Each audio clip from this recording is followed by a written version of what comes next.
আসসালামু আলাইকুম বন্ধুরা, আজকে আমরা আসলাম আমাদের একটা শশার প্রজেক্টে।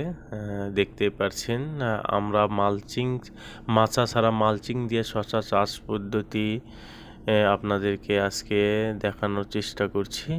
দেখুন, আমরা মাচা ছাড়া মালচিং দিয়ে শশা চাষ করেছি।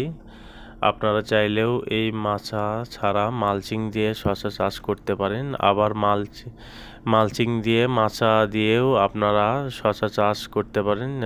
কারণ আমরা চাষ করেছি মালচিং দিয়ে। মাচা ছাড়া চাষ করলে কষ্ট অনেক, খরচ অনেক কম হয়, আর ফলন তুলনামূলক মোটামুটি ভালো হয়ে থাকে। এই জন্য আমরা আজকে মাচা ছাড়া মালচিং দিয়ে শশা চাষ করছি। দেখতে পাচ্ছেন, আমরা আরেকটা এই শশার গাছের সম্পর্কে জানানোর চেষ্টা করব। কুকরি বিষয়ে আপনাদেরকে কিছু জানিয়ে দেওয়ার চেষ্টা করব। দেখতে পাচ্ছেন, আমাদের শশা গাছে মাঝে মাঝে কিছু গাছে কুকরি লেগেছে। আমরা এই কুকরি বিষয়েও কিছু সমাধান দেওয়ার চেষ্টা করব আপনাদেরকে। আর আমাদের চ্যানেলে যদি আপনারা নতুন দর্শক হয়ে থাকেন, অবশ্যই চ্যানেলটি সাবস্ক্রাইব করে পাশেই থাকবেন।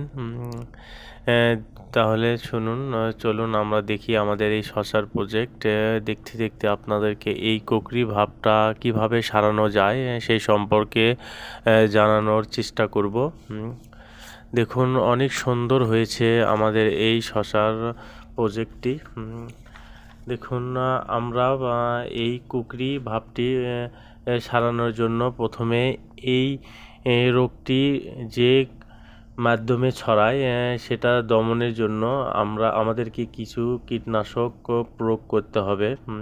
যেমন আমরা শুধু গ্রুপের নাম বলে দেব আপনাদেরকে। আপনাদের ইচ্ছা মতো ভালো কোম্পানি দেখে কিনে নেবেন। চলুন তাহলে আমরা বলি, এটা ইমিডাক্লোপিড অথবা এসিফেন্ট স্প্লেন্ডর যে কোনো গ্রুপের ওষুধ আপনারা কিনে এই কীটনাশকটি ডিটো 0.5 মিলিমিটার প্রতি লিটারে পানিতে মিশিয়ে স্প্রে করতে হবে।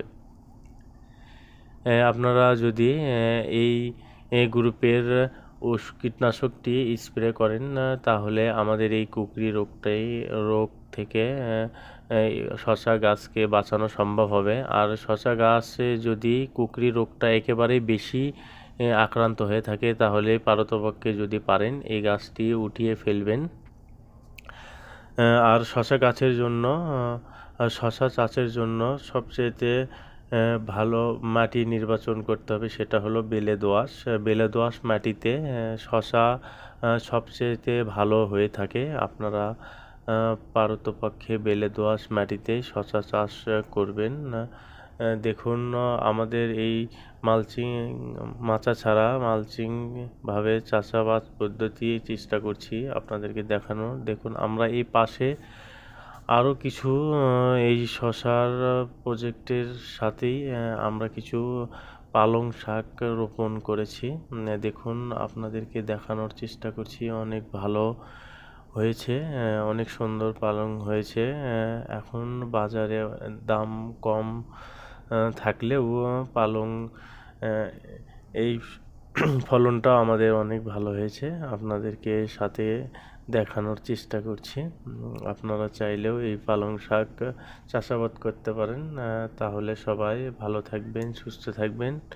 সবার দীর্ঘায়ু কামনা করে আজকে এ পর্যন্ত। আসসালামু আলাইকুম ওয়া রাহমাতুল্লাহ।